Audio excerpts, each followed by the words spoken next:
Hey everybody, it's Glenn back in this video with the Star Wars Black Series recently released Luke Skywalker.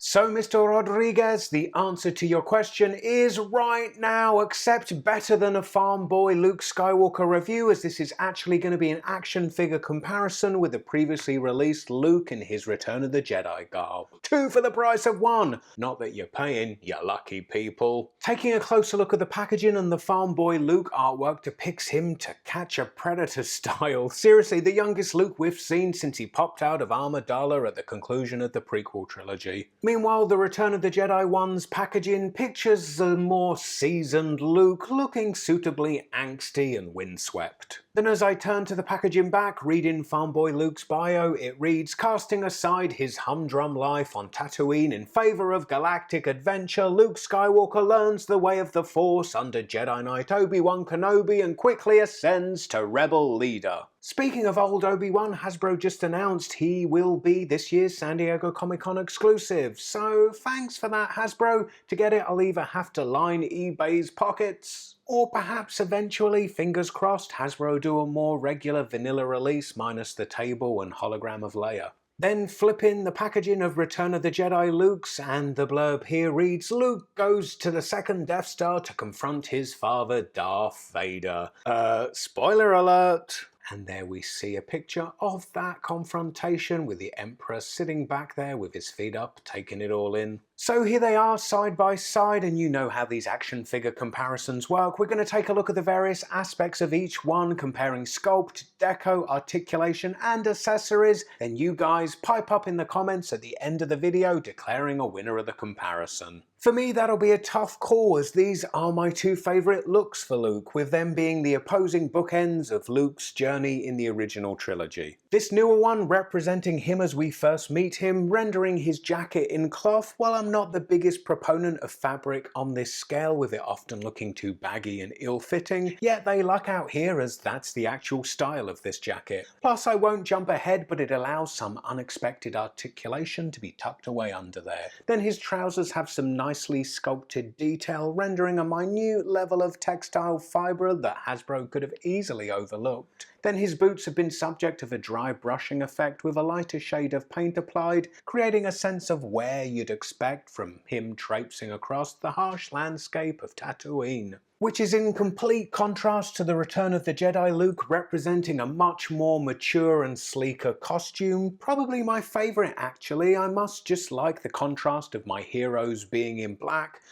Because to answer Owen's question from a previous video, the symbiote black is my favourite of Spider-Man's costumes. Now all black doesn't leave much room for a high level of deco, yet even so this one misses on the subtle variations. It's all just glossy plastic, whereas I'd like to see a glossy finish to the leather of his boots and glove, contrasted with a flatter matte black for what should be the fabric of the suit. Now long-time viewers may remember, similar to this video, I previously did a comparison between the X-Wing pilot Luke and the Bespin one from Empire Strikes Back. Now it's great for each Hasbro have coughed up for a unique head sculpt, yet they're all a bit too unique for my liking, with none really having the synergy of them representing the same character, further highlighted by the deco of the hair of each. It's like at the factory when they were made, they reached for whatever pot of paint was closest to hand, from X-Wing Luke's ginger to Bespin Luke's being coordinated to the same beige as his costume, then the blonde of Farm Boy Luke and the brown of the Jedi one. I'd say I prefer the blonde of Farm Boy Luke. I'm not sure Mark Hamill was ever even this blonde, but the near fluorescent yellow of the vintage action figure that was never too far from my hand as a kid has perhaps cemented my image of him. It's strange how sometimes it's not the movie, but the movie toys instead that shape our impressions, isn't it? For accessories, Farm Boy Luke comes with his macro binoculars used in the movie to look for a fleeing R2 and to observe the Tusken Raiders. It's nicely sculpted with the application of silver paint complementing the parts left black flat plastic. A nice feature is that it has a clip allowing it to be stored on Luke's belt. And I'll tackle him holding it when we get to articulation. Then more importantly, he comes with his lightsaber, the blade moulded from blue translucent plastic, and the hilt has a largely silver paint deco with further paint deco detail beyond that. The blade is removable, meaning that the loop at the end of the base of the hilt can hook onto Luke's belt. Better still, he looks grand, posed, holding it aloft with both hands, about to strike down.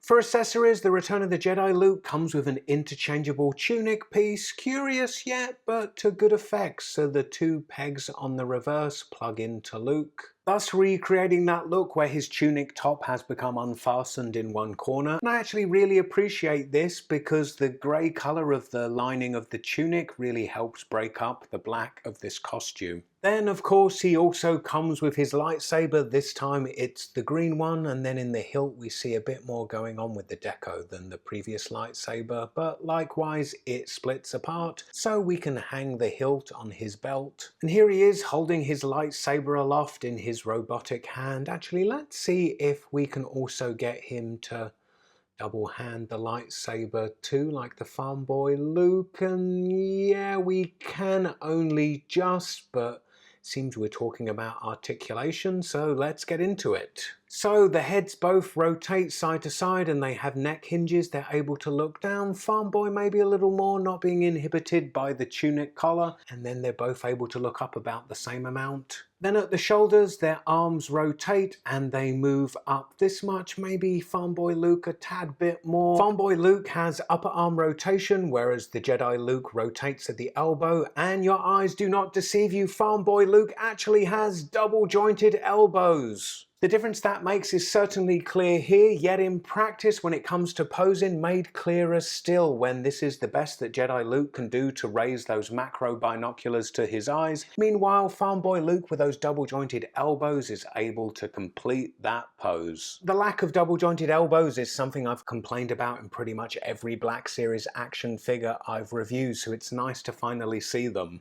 It makes a big difference too for really dramatic lightsaber dueling poses. Now returning to the rest of the articulation, and they both have hands that rotate at the wrist, and then they also have wrist hinges that move the hands up and down. They both have rotating upper torsos, and then those joints both crunch this far forwards and then this far back.